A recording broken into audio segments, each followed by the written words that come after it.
compañeros y profesor, el día de hoy vamos a estar hablando acerca de los 5 sentidos especiales y explicando un poquito a fondo. El primero que vamos a analizar o entender es la visión. La visión se puede decir que es el más desarrollado, el sentido más desarrollado en el ser humano. Y además de eso, la corteza cerebral está dedicada a una gran parte al análisis de esta información sensorial. Entonces vamos a hablar acerca de cómo el estímulo, ¿verdad? Antes de llegar a los receptores, ha de atravesar una serie de elementos que forman parte de todo esto, de la estructura del ojo, del globo ocular, y que en este camino, ¿verdad? Cómo el estímulo va a ser desviado con una máxima eficacia. Entonces vamos a hablar acerca de la anatomía la anatomía funcional del ojo. Vamos a hablar acerca de la esclerótica, vamos a hablar acerca del iris, de lo que es el humor acuoso, de la retina y incluso de la formación de la imagen y más que vamos a ir viendo a continuación. La primera que vamos a ver es la esclerótica. La esclerótica es una posición posterior, es una posición anterior que es transparente y que además se tiende a ser denominada como córnea. Luego vamos a hablar acerca del iris, o estamos hablando acerca del iris, que es un músculo en forma de disco. El iris es el encargado de dar color al ojo y en su centro se encuentra un orificio que es el que conocemos como pupila. La concentración o relajación del iris va a permitir un cambio en el diámetro pupilar que actuará de manera como un diafragma en cámara de fotos.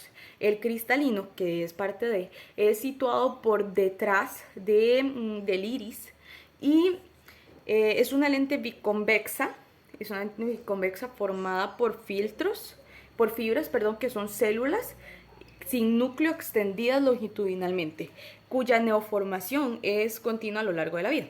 Vamos a hablar acerca del humor acuoso, que es un ultrafiltrado de plasma que se está formando y se puede decir que drenando de una manera continua.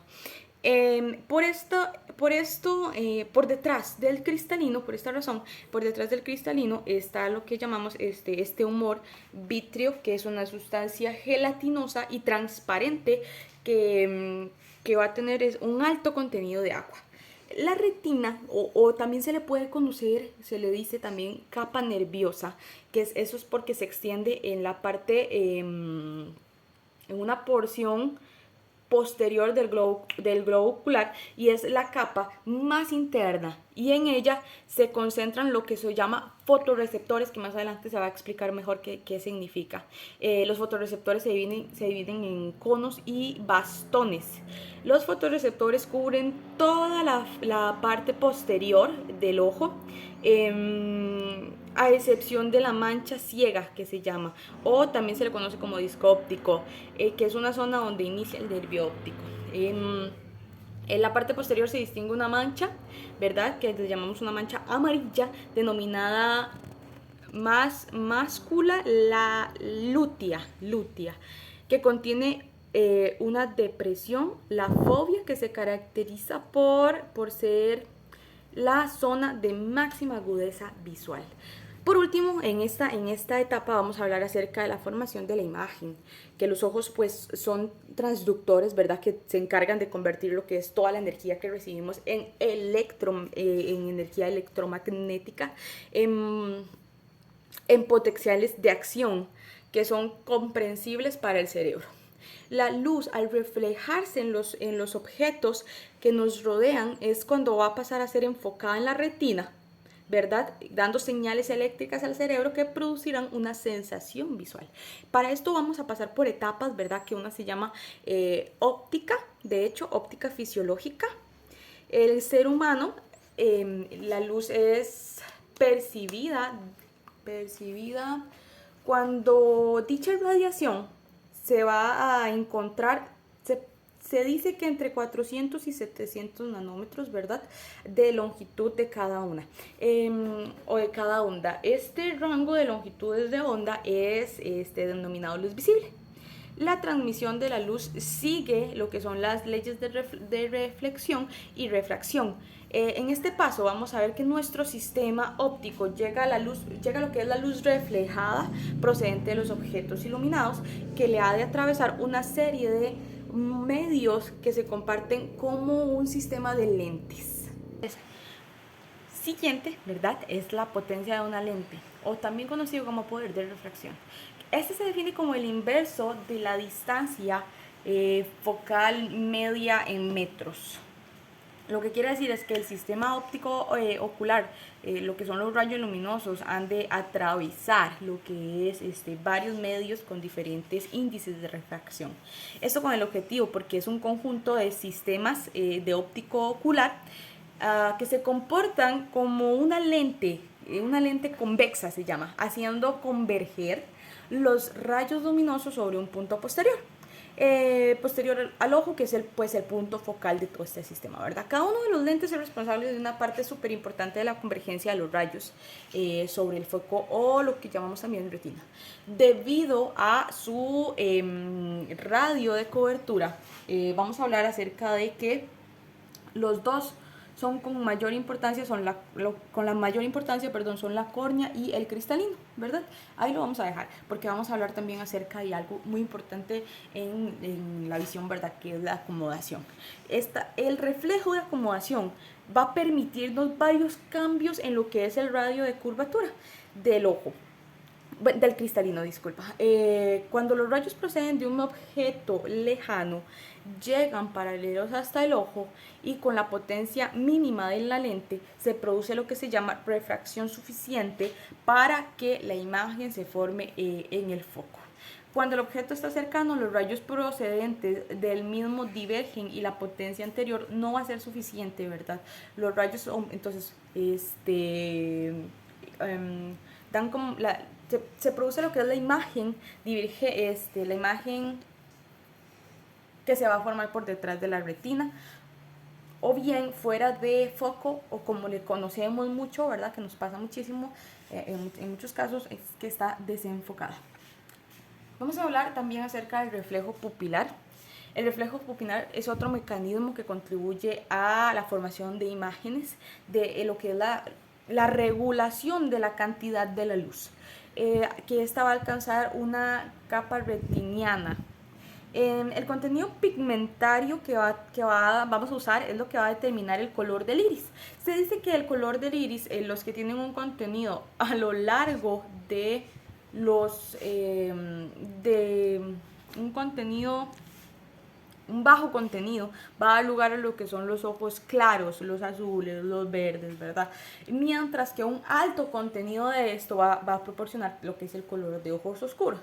Dentro de esta capa se distinguen dos músculos muy importantes y muy fundamentales en este proceso, que va a ser el músculo circular y el músculo radial. El músculo circular va a estar controlado por el sistema parasimpático y el músculo radial por el sistema simpático. Vamos a, por último, hablar acerca de la convergencia de los globos oculares. Bueno, por último, en estos elementos. De esta podemos dar a entender o explicar que para una visión correcta vamos a requerir la formación de la imagen en lo que son dos retinas o en las dos retinas. Para lograr esta correcta formación vamos a realizar lo que es una contracción. Esta debe ser adecuada por los músculos que van a sostener el globo ocular en la cuenca orbitaria. Cada glóbulo ocular se mueve por acción de los músculos oculares. Esto se va a dividir en rectos, ¿verdad? Que son lo que es superior, inferior, externo e interno. También están los oblicuos, que es la superior y la inferior. Ahora vamos a hablar acerca de los desenfoques, de los defectos en el enfoque, que vamos a tener tres problemas muy comunes, que es la miopía, la hipermetropía y el astigmatismo. En la miopía vamos a hablar acerca de que el globo ocular es demasiado largo, por lo que la imagen de un objeto cercano la vamos a ver bien, pero un objeto lejano va a aparecer desenfocado. La hipermetropía, por lo contrario, es que el globo ocular pues es demasiado corto, entonces la imagen de un objeto cercano la vemos desenfocada, y la de lejano pues enfocada.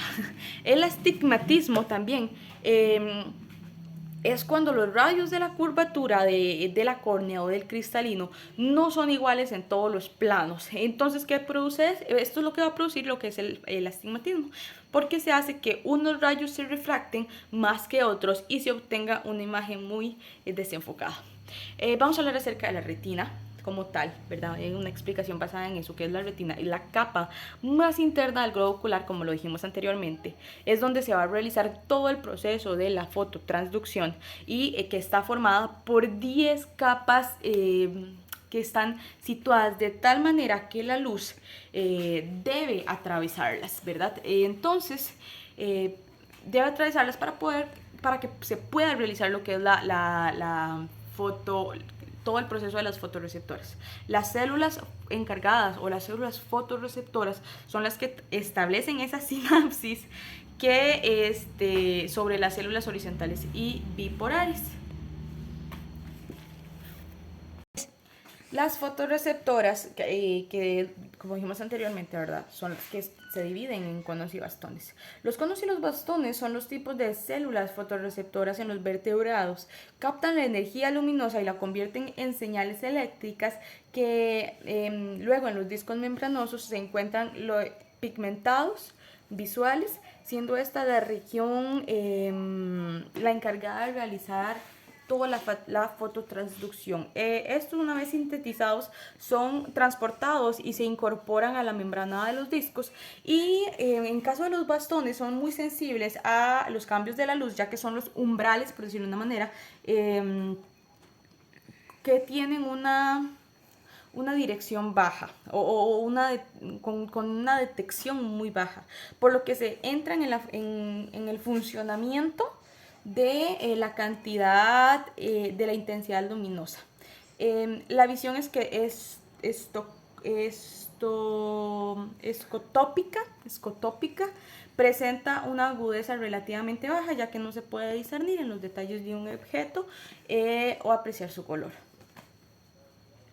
Por último, en lo que es la parte de la visión, vamos a hablar por encima de la fototransducción, que esta se encarga de que para poder realizar esta función que se lleva a cabo, disponen de una molécula denominada pigmento en las membranas de los discos. En los conos existen 3 variedades de fotopigmento muy parecidos a la se me olvidó el nombre, a la rodopsina es que se llama. Esa también tiene un nombre extraño. La eritorodopsina es sensible a las longitudinales de cada onda de 560 metros. Con esto podemos concluir con la visión. Ahora vamos a pasar a hablar de lo que es la audición y el equilibrio. En el órgano de la audición y del equilibrio se encuentran sustituidos en el oído interno. Cada uno de ellos está diseñado para poder recibir una información diferente. Las ondas sonoras constituyen el estímulo auditivo, que se van a producir por incrementos y decrementos de ondas de presión mecánicas transmitidas de un medio material elástico como lo es el aire o el agua. La longitud de la onda es la distancia entre 2 puntos de igual presión. La amplitud corresponde a lo que es la desviación máxima de la presión sonora en reposo. Normalmente se utiliza el término de nivel de presión de sonido o intensidad sonora. Es una medida de la energía que transporta la onda y se mide en una escala relativa longitudinalmente en velios, que es una B, o en decibelios, que es una dB. Una D minúscula y una B mayúscula. La frecuencia, por otro lado, sonora, corresponde al número de ondas, ¿verdad? O ciclos de una unidad de tiempo, y esta se mide en ciclos por segundo o en hercios. El sonido humano es sensible a un rango de frecuencia de entre 20 y 20.000 hercios, y el habla normal tiene una intensidad aproximada de 60 decibelios. A continuación vamos a hablar acerca de la estructura funcional del oído y de cómo se divide en 3 partes muy importantes: el oído externo, el oído medio y el oído interno. El oído externo está formado por el pabellón auricular y el conducto auditivo externo. El pabellón funciona como una superficie de captación de ondas sonoras, ayudando a localizar lo que es el origen del sonido. El conducto auditivo externo transmite lo que son las ondas sonoras hacia el tímpano, a la membrana de forma cónica, que es el límite entre el oído externo y el medio. El oído medio, por su parte, está formado por una cadena, tres huesecillos que funcionan como un sistema de palancas. Estas transmiten la energía de la onda hacia sonora desde el tímpano hasta la cóclea. Las funciones se desarrollan en esta sección son, este oído externo, ¿verdad? Va a desarrollar otras funciones muy importantes, que es el adaptador, el amplificador y la regulación de la onda sonora. El adaptador es una medida de la dificultad del paso de las ondas sonoras y depende directamente de la densidad del medio.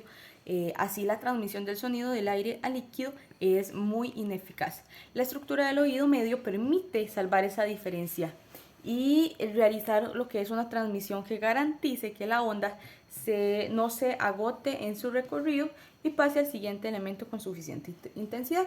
El amplificador es que el oído medio va a permitir un instrumento de energía de onda sonora obtenida mediante la propagación de superficies de la membrana descritas anteriormente. Y por otro lado, la cadena de huesecillos que une ambas membranas y actúa como palanca, multiplicando por 2 o por 3 la energía de la onda sonora. La regulación de la intensidad de la onda sonora se encarga de que la cabecina de huesecillos esté fijada a las paredes de la caja del tímpano mediante unos músculos. Cuando esto se produce, la llegada de sonidos fuertes se desarrolla en el denominado reflejo timpánico. Y mediante este mecanismo es que se modifica el grado de contracción de los mismos, eliminando de este modo la tensión sobre las membranas y disminuyendo la transmisión de la onda sonora. En el oído interno, por último, vamos a hablar acerca de que está alojado lo que es un peñasco temporal que presenta una estructura de conductos bastante compleja. Esta se va a formar por lo que conocemos como un laberinto óseo y en su interior lo que es el membranoso, que tiene dos regiones importantes, que es el vestíbulo, que el vestíbulo y los canales semicirculares, que constituyen el órgano del equilibrio, y también está la que conocemos como caracol, que es un tubo enrollado de unos 3.5 centímetros que da vueltas y que además gira sobre su eje, donde se localizan los receptores auditivos. También vamos a hablar acerca de la transducción de la vibración, que se encarga de la oscilación de la membrana de la ventana oval debido a la vibración de la cadena de los huesecillos, que transmite esta oscilación a la perilinfia situada a la rampa vestibular. Para concluir con este tema, ya llegando al fin, ¿verdad? Vamos a hablar acerca de las vías auditivas, que a través de las vías auditivas es que se lleva toda la información de la onda sonora hasta la corteza, donde se obtendrá la sensación auditiva. Se puede diferenciar los siguientes componentes, que es el tono, la altura del sonido, la intensidad del sonido y bien la localización de este sonido. El tono es la capacidad de diferenciar la frecuencia del sonido. La intensidad del sonido viene dada por la frecuencia de potenciales de acción en las fibras sensoriales y permite diferenciar sonidos fuertes de débiles. Y la localización del sonido viene a dar lo que es el origen, ¿verdad?, del sonido con respecto a lo que es nuestro cuerpo.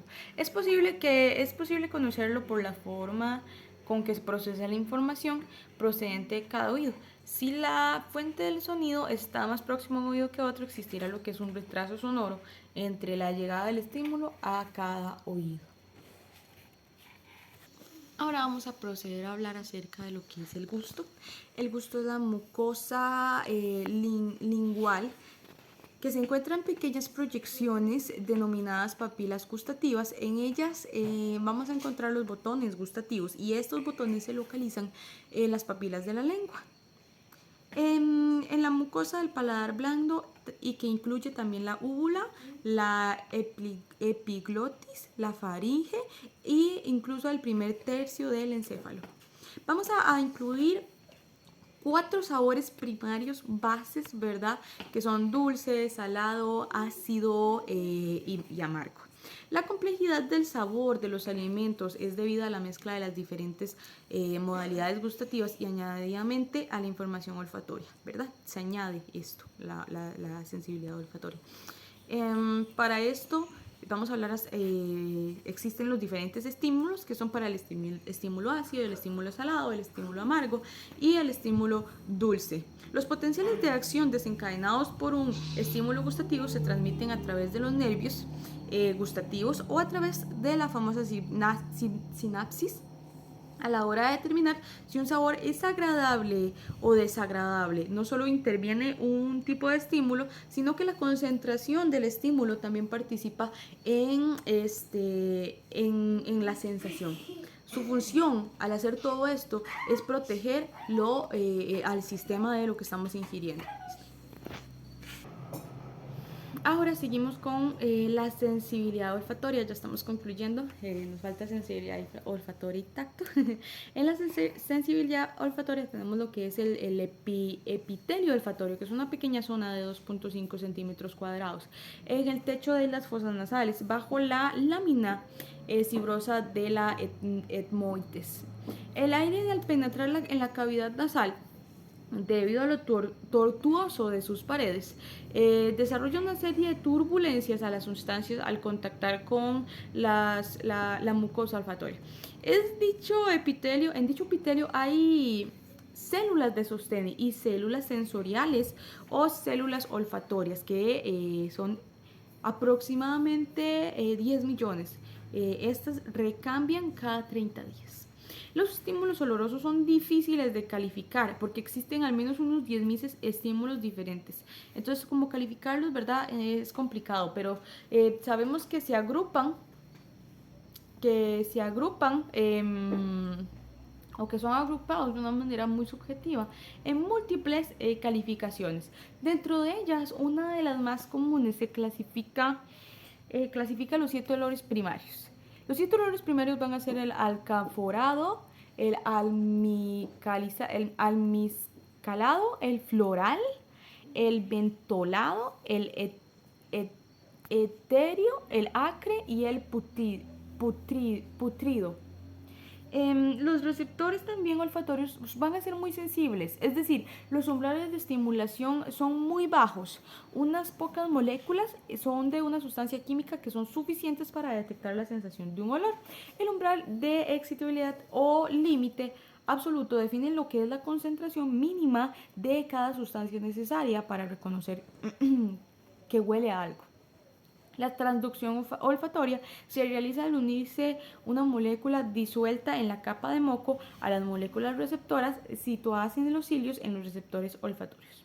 Por último, vamos a estar hablando acerca del tacto. El tacto es muy importante también, ¿verdad? Y conlleva mucho de incluso la piel, que es lo que vamos a ver a continuación. Pero el tacto es el sentido que permite al ser humano percibir toda la experiencia sensorial. Entonces es sumamente importante también. Con mayor alcance y también del mismo modo le permite de una manera adaptarse de una manera más eficiente a lo relacionado con su ser, ¿verdad? Con el mundo. El tacto es una sensación que resulta del contacto entre la piel y cualquier objeto. La precisión aplicada sobre la piel es el estímulo principal para poder sentir el tacto, el sentido del tacto, perdón. Otro estímulo que es importante en todo esto es el estímulo de la vibración, que es cuando emerge cuando hay un cambio y regula la presión. Vamos a hablar acerca de la sensibilidad del tacto. Para poder comenzar a hablar de la sensibilidad del tacto, ¿verdad? También es necesario hablar sobre otros aspectos muy importantes. La investigación moderna sobre todo este tema revela que los humanos son menos sensibles a la presión aplicada en los pies y más sensibles a la presión aplicada en la cara. Otra medición de la sensibilidad táctil es la presión umbral, que son en 2 puntos. En este caso, 2 estímulos físicos de presión fina se aplican suavemente sobre la piel al mismo tiempo que va a regular, ¿verdad? O que se le va a pedir a la persona que sienta los estímulos físicos e informe si son todos juntos o si se le pide estimular únicamente uno. Hablamos del tacto fino y el tacto grueso, ¿verdad? Que hay 2 diferencias ahí muy radicales. Hay 2 tipos de, estos 2 tipos de modalidades sensoriales tratan de la sensación táctil, puesto que el fino o el discriminatorio y el tacto grueso o no discriminatorio, en el fino se permite que una persona no solo sentir el tacto, sino también localizarlo. Esto es posible gracias a la vida posterior del lemnisco o de la columna medial. También hablamos acerca de que una estructura en la médula espinal. ¿Sí? Ok, de una estructura en la médula espinal que permite sentir el tacto sin poder localizar dónde se aplicó el estímulo. El tacto espinotalámico transmite este tipo de información a la corteza cerebral. Que se da una interrupción también de las fibras táctiles finas, pues porque puede hacer que una persona localice el tacto al principio, pero no más tarde. Una parte fundamental, ¿verdad?, de todo esto es la piel, ¿verdad? Que la piel pues está compuesta por varias capas que componen la anatomía del cuerpo. La capa superior es la epidermis, es resistente al agua y sirve como envoltura protectora para todas las capas subyacentes de la piel y del cuerpo. Contiene melanina que protege contra los rayos del sol, ¿verdad?, que son dañinos, a los que son dañinos. La epidermis también contiene células muy sensibles que se llaman receptoras táctiles. La segunda capa de la piel se llama también dermis, ¿verdad? Muy fundamental en este proceso, que también contiene terminaciones nerviosas y con gran variedad de receptores táctiles. Además, esta trata de reemplazar el subcutáneo, que está compuesto por grasa y tejido conectivo. La capa de gruesa actúa como un aislante y ayuda a regular la temperatura corporal y también como un cojín, ¿verdad? Para proteger todo lo que es el tejido subyacente. Ya por último vamos a hablar acerca del sistema sematosensorial, que simplemente lo vamos a dividir en 4 partes, ¿verdad? Que es la motorreceptores, la termorreceptores, la nociceptores y la propioceptores, ¿verdad? Cada uno con su función principal para lo que es controlar la enorme red de terminaciones nerviosas y receptores táctiles en la piel que ayudan a transmitir todas estas sensaciones, ¿verdad? Y con esto podemos pues concluir con los 5 sentidos especiales. Agradezco mucho toda la atención y muy buenas noches.